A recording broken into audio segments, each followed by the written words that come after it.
지금 우리 새벽 기도의 시간에 느헤미야 말씀을 묵상하고 있습니다. 여러분 함께 하시기를 바라면서 느헤미야 기도를 통해 깨달은 바를 가지고 한 해를 우리가 감사로 보내고 새해를 소망으로 맞이하시는 여러분 되시기를 축복합니다. 오늘 본문에 등장하는 느헤미야, 그는 한마디로 기도의 사람이었습니다. 그는 기도를 가장 소중하게 여겼습니다. 그러기에 도저히 불가능해 보였던 예루살렘 성벽을 재건하고 자포자기하는 마음으로 주저앉아 있던 이스라엘 백성들을 이끄는 귀한 지도자로 쓰임 받았습니다. 우리 자녀들이, 강성교회 다음 세대 자녀들이 느헤미야와 같이 이렇게 쓰임 받기를 간절히 소망합니다. 여러분, 우리 모두 습관이 있지요? 여러분들 어떤 습관이 있으십니까? 그리고 우리는 좋은 습관 갖고 싶은 마음이 다 있습니다. 느헤미야에게는 그것이 기도였습니다. 기도 드리는 것이 습관이 된 그의 삶, 우리에게 큰 교훈이 됩니다. 기도가 가장 중요하고 소중한 행동이 될 때 우리 삶에는 놀라운 역사가 일어납니다. 느헤미야, 죄로 무너진 이스라엘과 외부 민족의 끊임없는 침략으로 말미암아 힘없이 주저앉아 믿음마저 희미해져가는 유다 백성의 신앙 가운데 하나님의 성전을 바로 세우고 성벽 재건이라는 놀라운 역사를 이끌어낸 위대한 하나님의 사람이었습니다. 먼저 느헤미야 시대의 배경을 조금 살펴보도록 하겠습니다. 바벨론이라고 하는 대제국이 있었습니다. 바벨론의 침공으로 남유다는 멸망하고 말았습니다. 예루살렘 성은 적군에 의해 파괴되었고 솔로몬 성전도 다 회파되었습니다. 백성들은 바벨론의 포로로 끌려갔습니다. 그러나 대제국 아수르를 멸망시킨 바벨론마저도 시간이 지난 후에 신흥강국 페르시아에 의해 멸망당하게 됩니다. 성경에 바사라고 나오는 나라가 바로 페르시아입니다. 페르시아는 전 세계를 지배하는 거대한 제국이었습니다. 그리고 그 큰 제국을 다스리기 위해 이전에 바벨론에서 전쟁 노예로 잡혀온 사람 중에 능력 있는 자들을 뽑아 관직을 주었습니다. 본문의 주인공 느헤미야도 이 페르시아 왕궁에서 일하는 술관원이었습니다. 술관원, 지금과는 좀 다릅니다. 고대 국가에서 술관원은 절대적으로 왕의 신임을 받는 관료입니다. 거대한 페르시아 제국을 다스리던 왕들은 늘 적들의 음모와 배신으로 독살될 위기에 처해 있습니다. 여러분, 조선왕조실록이라는 사극 기억하십니까? 보시면 왕 옆에 왕이 먼저 음식을 먹기 전에 먼저 먹어보는 사람 있잖아요. 혹시 이 음식에, 이 음료에 독을 탔을까 봐 먼저 먹어보는 사람. 이 사람들이 왕을 배신하게 되면 왕은 목숨을 잃게 됩니다. 그래서 이것을 책임지는 사람은 아무나 세우지 않았습니다. 가장 믿을 수 있고 왕 주변에서 지혜롭게 말하고 행동할 수 있는 사람을 뽑았다는 것입니다. 바로 이 느헤미야가 왕의 목숨과 직결되는 이 중요한 직책을 맡은 술관원이 되었다는 것입니다.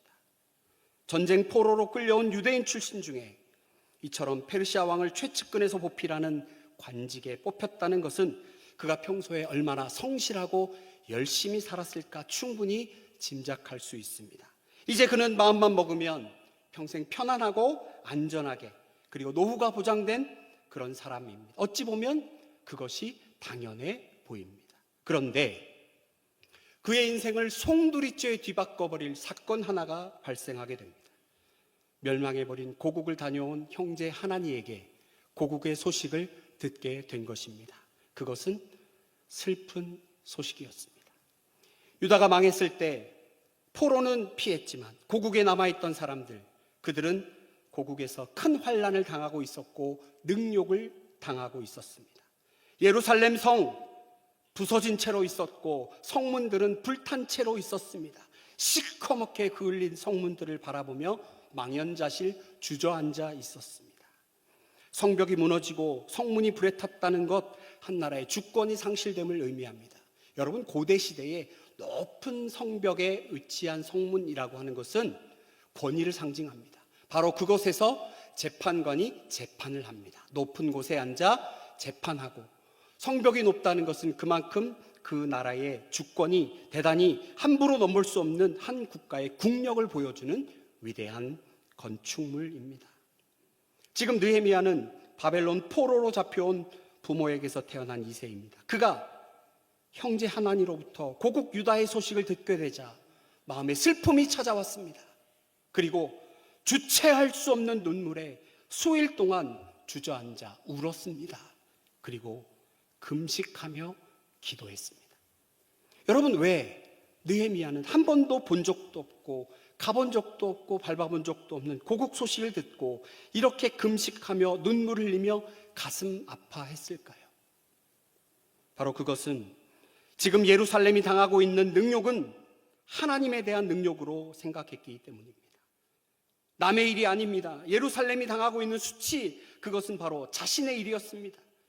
예루살렘 성이 허물어지고 성문들이 불탔다는 말을 듣고 나는 관계없는 일이다, 나와는 무관한 일이야 생각할 수도 있습니다. 왜요? 수백 킬로나 떨어진 바벨론에 지금 살고 있습니다. 어느 누구도 네가 이스라엘에 대해 책임지라고 강요한 적도 없습니다. 이미 페르시아 왕궁에서 평안한 생활과 안정된 노후가 보장되어 있는 환경에 살고 있는 느헤미야, 자신만 생각한다면 그냥 그러려니 하고 넘어갈 수 있었겠지요. 그러나 느헤미야, 이스라엘의 소식을 듣자 그것이 남의 일이 아니라 나의 일로 여기며 가슴 아파했습니다. 수일 동안 울며 금식하며 기도했습니다. 여러분, 그의 기도가 얼마나 위대합니까? 1장 5절 말씀 제가 여러분에게 봉독하겠습니다. 이르되 하나님, 하늘의 하나님 여호와 크고 두려우신 하나님이여, 주를 사랑하고 주의 계명을 지키는 자에게 언약을 지키시며 긍휼을 베푸시는 주여 간구하나이다. 여러분, 그의 기도가 놀라운 것은 자신이 기도하고 있는 하나님이 어떤 분인지를 명확히 알고 있었습니다. 하늘의 하나님, 크고 두려우신 하나님, 언약을 지키시는 하나님, 긍휼을 베푸시는 하나님, 그분께 기도하고 있는 것입니다. 6절에 보니까 그는 회개 기도합니다. 진정한 부흥은 진정한 회개에서 시작됩니다. 참 놀랍지요. 6절에 보니까 나와 내 아버지의 집이 범죄하였다 합니다. 사실 이스라엘이 바벨론에 망하여 포로로 끌려간 것, 느헤미야와는 무관한 일일 수도 있지 않겠습니까? 조상들의 죄일 수도 있지 않습니까? 그러나 나와 내 아버지의 집이라는 표현으로 보아 이 모든 일들이 나의 죄입니다. 주여, 내가 죄인입니다. 내가 죄인입니다. 9절의 말씀, 하나님의 약속을 의지하며 기도합니다. 그러다 보니 11절 그의 기도가 적극적이고 은혜를 간구하는 대단히 구체적인 기도로 점점 발전해 가는 것을 볼 수 있습니다. 느헤미야, 페르시아 왕궁의 고위직에 있는 자신이 움직이기 위해서는 왕의 허락이 반드시 필요한 것 알고 있습니다. 사나운 적들이 호시탐탐 기다리는 그 여정길에서 무사히 성벽을 재건하기 위해서는 페르시아 왕의 필요한 물자도 지원해 줘야 하고, 왕이 친위 부대가 함께 가서 이 사람들 건드리면 페르시아 왕을 건드리는 것이다 라는 상징적인 의미에서 함께 가주어야 합니다. 그래야 권위가 서서 주변국들이 함부로 방해하지 못한 것을 알고 있기에 그가 기도합니다. 이 사람 앞에서 은혜를 입게 하옵소서. 이 사람 아닥사스다 왕을 가리킵니다. 사랑하는 성도 여러분, 우리는 이 느헤미야의 기도를 본받아야 할 것입니다. 이글 타고 있는 그의 심장을 들여다보아야 할 것입니다. 민족의 아픔을 나몰라라 하지 않고 페르시아에서 관원이 되어 자리 잡게 된 것도 하나님께서 결국에는 나를 쓰시기 위함임을 알았기에 그는 기도하였습니다. 그의 기도는 하나님을 하나님으로 인정한 기도였고, 눈물의 회개의 기도였고, 겸손하고 지속적이며 대단히 구체적인 기도였습니다. 사랑하는 성도 여러분, 이 느헤미야의 기도가 저와 여러분의 기도가 되기를 축복합니다. 우리 모두 이 느헤미야의 기도를 올려드리시는 한 분 한 분 되시기를 축복합니다. 이제 오늘 본문 2장, 대단히 극적인 장면들이 숨가쁘게 진행되고 있습니다. 1절부터 긴박하게 이야기가 전개됩니다. 큰 일이 발생하고 말았던 거죠. 여러분, 고대시대 왕 앞에서 술 따르는 자가 왕 앞에서 인상을 쓰고 있었다는 겁니다. 왕에게 술을 따라드리며 왕이시여 얼마나 힘드셨습니까? 이 술 드시면서 행복하소서, 건강하소서, 기분 좋은 일, 마음을 살펴드려야 할 그 상황에 술을 따르면서 인상을 쓰고 있었다는 겁니다. 왕의 마음을 편안하고 즐겁게 해드려야 할 책무가 있는 술관원이 그 앞에서 수심이 보였다는 것입니다. 고국에 대한 슬픔으로 말미암아 그의 얼굴에서 수심이 비치고 말았습니다. 하필 왕에게 술을 드리고 있는 그 순간 얼굴색이 변하였습니다. 왕은 이내 무언가 심상치 않다고 느꼈지요. 그리고 2절에서 묻습니다. 왕이 내게 이르시되 네가 병이 없거늘 어찌하여 얼굴에 수심이 있느냐? 이는 필연 내 마음에 근심이 있음이로다. 그때 내가 크게 두려워하여. 페르시아에서 왕의 말은 법입니다. 왕이 고개 한번 까딱하면 사람도 죽일 수 있습니다. 왕 앞에서 술을 따르는 자가 수심이 있는 모습을 보였다는 건 지금 왕이 마시는 술에 혹시 문제가 있을 수 있다는 의심사기에 충분합니다. 왕이 느헤미야에게 어찌하여 내 얼굴에 수심이 있느냐라고 물어보았다는 것, 이제 말 한마디 잘못하면 목숨이 위태로운 일촉즉발의 위기의 상황을 맞았음을 의미합니다. 그러나 하나님의 사람, 기도하는 사람 느헤미야는 이 위기를 지혜롭게 대처해 나갑니다. 3절의 말씀 제가 봉독합니다. 왕께 대답하되 왕은 만세수를 하옵소서. 내 조상들의 묘실이 있는 성읍이 이제까지 황폐하고 성문이 불탔사오니 내가 어찌 얼굴에 수심이 없사오리이까 하니. 여러분, 느헤미야는 기도하는 사람입니다. 왕이 이런 질문을 하였을 때 말 한마디 잘못하면 목숨이 왔다 갔다 하는데 기도하는 사람 느헤미야 얼마나 지혜롭습니까? 첫 번째, 왕은 만세수를 하옵소서. 왕의 마음을 편안하게 합니다. 만수무강하옵소서라고 했다는 것입니다. 두 번째, 그의 표현이 참 지혜롭습니다. 조상들의 묘실이 있는 곳이 불탔습니다. 만일 느헤미야가 그곳에서 예루살렘 성이 불탔고 내 고향 땅이 엉망이 되었습니다 라고 말한다면 대단히 위험한 상황입니다. 왜냐하면 이 사건이 있기 2년 전에 사람들의 모함으로 말미암아 아닥사스다 왕은 예루살렘 성벽 재건 불가라는 명령을 이미 내린 터였습니다. 예루살렘 성벽을 재건했다가는 그들이 언제 반역을 일으킬지 모르니 절대로 하면 안 됩니다라는 신하들의 조서를 읽고 그리하여라 이미 명령하였습니다. 만일 이때 느헤미야가 왕이시여 예루살렘 성벽이 불탔고 성문이 불타버려서 제 마음이 아픕니다 라고 말한다는 것은 그야말로 죽음입니다. 그때 지혜로운 말을 합니다. 조상들에 있는 묘실. 우리나라도 그렇지만 동양권에서 조상들의 묘가 있는 곳, 할아버지 할머니의 묘가 있는 곳입니다 라고 말할 때 사람의 마음이 누그러지지요. 아, 조상들의 무덤이 있는 성읍 때문이라고 말한 것입니다. 지혜로운 사람입니다. 느헤미야의 대답을 들은 페르시아 왕 아닥사스다 깜짝 놀랄 만한 질문을 합니다. 그러면 내가 무엇을 원하느냐? 조금 전까지만 해도 술관원 느헤미야는 왕 앞에서 술을 따르다 수심이 변해 사람들에게 의심을 샀습니다. 페르시아 국법에 따르면 죽음입니다. 굳이 법을 따르지 않아도 왕의 마음에 들지 않으면 바로 죽음입니다. 이 위기 속에 우리는 하나님의 놀라운 섭리와 계획을 보게 됩니다. 하나님은 오히려 이 느헤미야의 위기를 기회로 사용하셨습니다. 사실 느헤미야가 지금 당하고 있는 위기의 상황, 이것은 하나님께서 주신 기회였습니다.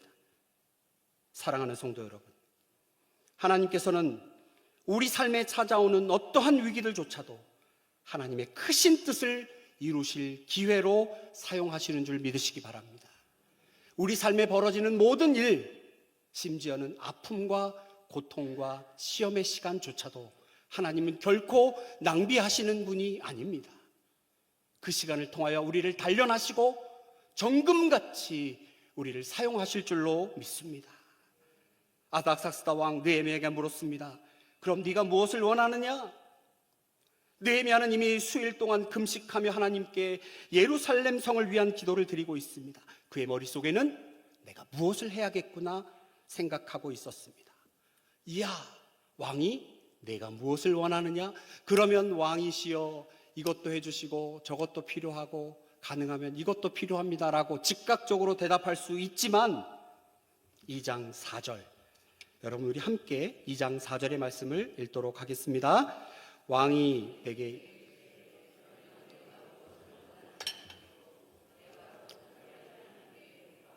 내가 곧 하늘의 하나님께 묵도하고 기도의 사람 느헤미야 목숨이 왔다 갔다 하는 상황 속에서도 이 순간에 어찌해야 할지 지혜를 달라고 기도하는 그입니다. 왕이 물어보았으면 바로 답을 해야 하는데 잠시 묵도하며 기도하는 느헤미야. 그가 얼마나 순간순간 하나님을 의지하고 살아갔는지 우리는 깨닫게 됩니다. 바라건대 우리 다음 세대 청년들, 지금 예배 드리시는 청년들, 순간순간 찾아오는 기회와 위기 앞에 하나님께 묵도하는 우리 청년들 되시기를 소망합니다. 바라건대 우리 온 성도님들, 우리 앞에 찾아오는 위기와 어떤 상황과 심지어는 기분 좋은 일 앞에서도 하나님께 묵도하고 하나님께 묻고 기도하는 여러분 되시기를 축복합니다. 인생의 중요한 순간 기도함으로 하나님을 자신의 삶에 초청한 느헤미야입니다. 하나님의 도우심을 구하였습니다. 그때 하나님께서 지혜를 주셨고 느헤미야는 참 조리 있게 재건을 위해서 자신에게 필요한 것을 왕에게 구체적으로 구했습니다. 그러고 보니까 믿음은 기도 응답을 전제하고 다음 단계를 준비하는 것 같습니다. 믿는다면 다음 단계를 준비해야지요. 그가 왕에게 구한 내용을 5절에서 7절까지 정말 즉각적으로 대답한 것이 아니라 오랜 묵상과 고민 끝에서 나온 것을 우리는 엿볼 수 있습니다. 믿음이 있었다는 것입니다. 반드시 이런 기회가 찾아올 것이다. 왕이 나에게 물어볼 것이고 나는 이렇게 대답할 것이다. 왜? 하나님이 하시기 때문에. 느헤미야 놀랍지요? 8절에 보니까 살림감독 이름마저 알고 있습니다. 필요한 물자와 행정문서까지 알고 있습니다. 그는 기도만 하지 않았습니다. 예루살렘 재건을 위해 하나님께 간구하며 준비해온 사람 느헤미야. 아닥사스다, 그는 느헤미야의 말을 듣고 이것이 충동적이거나 급조된 계획이 아님을 직감하였습니다. 누구보다 느헤미야를 가까이서 지켜보았기 때문에 그가 얼굴에 수심 가득한 그 순간 힘이 참수시켜버릴 수도 있었지만 평소에 성실하게 일하며 자신을 섬겼던 느헤미야를 신뢰하였습니다. 정말 우리가 새해에는 우리가 하는 일에서도 다들 열심히 성실히 하는 우리 강성교회 성도님들 되어야겠습니다. 하나님의 사람, 세상 사람들에게도 인정받을 수 있어야 합니다. 우리의 자녀들이 이런 자녀들이 되었으면 좋겠습니다. 그리스도를 구주로 믿는 우리의 자녀들이 세상에서 인정받고 실력 발휘하는 자녀들이 되기를 축복합니다. 아닥사스다 왕 느헤미야의 모든 요청을 들어주었습니다. 기적 중에 기적입니다. 자, 그런데 느헤미야서를 읽다 보면 느헤미야 자신에 관한 글입니다. 왕과의 대화를 마친 후에 이 장면을 기록하면서 후대의 백성들, 나처럼 지혜로워야 해요? 나처럼 평소에 성실해야 돼요? 이렇게 이 모든 것을 자신의 공로로 돌릴 수도 있었겠지만 8절 후반절에 느헤미야가 참으로 위대한 고백을 합니다. 내 하나님의 선한 손이 나를 도우심으로 왕이 허락하고.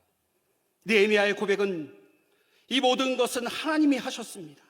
내 지혜로 된 것도 아니고 내 능력으로 된 것도 아닙니다. 나는 미련하고 약하지만 오직 선하신 하나님께서 그 선하신 손으로 나를 도와주심으로 말미암아 내가 왕 앞에서 은총을 입었습니다. 얼마나 겸손한 사람입니까? 나중에 이스라엘 예루살렘에 가서 사람들을 모아놓고 그들로 하여금 성벽을 재건하자 할 때 흔들리고 있는 사람들 앞에서 나를 따르라 하지 않았습니다. 하나님의 선한 손이 나를 도우신 고로 기도하는 사람이 보여주는 능력입니다. 사랑하는 여러분, 오늘 우리에게 처한 상황이나 환경이 어렵거나 두려울 수 있습니다. 그러나 하나님의 선한 손길이 우리를 도우시면 이 두려운 위기를 놀라운 기회로 바꾸어 주실 줄로 믿습니다. 아멘. 하나님의 선한 손길이 나를 도우시면 이 위기를 놀라운 기회로 바꾸어 주실 것입니다. 오늘 우리는 내 지혜로만 살아갑니까? 내 경험과 방법으로 문제를 해결하려고만 하지 않습니까? 나는 하나님 앞에 어떠한 습관을 가지고 있습니까? 우리 모두 하나님 앞에 묵도함으로 기도하고 하나님의 선한 손의 도우심을 인정한 느헤미야처럼 힘들고 어려운 상황 속에서도 끝까지 하나님을 신뢰하고 의지하며 하나님의 도우심을 믿음으로 고백할 수 있는 성도님들 다 되시기를 주님의 이름으로 축복합니다. 아멘. 기도하겠습니다. 크고 두려우신 하늘의 하나님 아버지, 느헤미야의 기도를 본받게 하여 주시옵소서. 내 선한 하나님의 선한 손이 나를 도우셨습니다. 겸손히 기도하게 하여 주시옵소서. 믿음으로 준비하게 하여 주시옵소서. 손과 발이 수고하여 하나님께 영광 돌리는 우리 모두가 되게 하여 주시옵소서. 한 해를 마감하는 이 시간 베풀어 주신 하나님의 은혜에 감사드리며 우리에게 베풀어 주실 새로운 한 해 소망과 기대로 맞이하는 우리가 되게 하시되 하나님께 기도하는, 하나님께 묵도하는 우리 모두가 되게 하셔서 하나님의 놀라운 역사의 주인공 다 되게 하여 주시옵소서. 예수님 거룩하신 이름으로 기도하옵나이다. 아멘.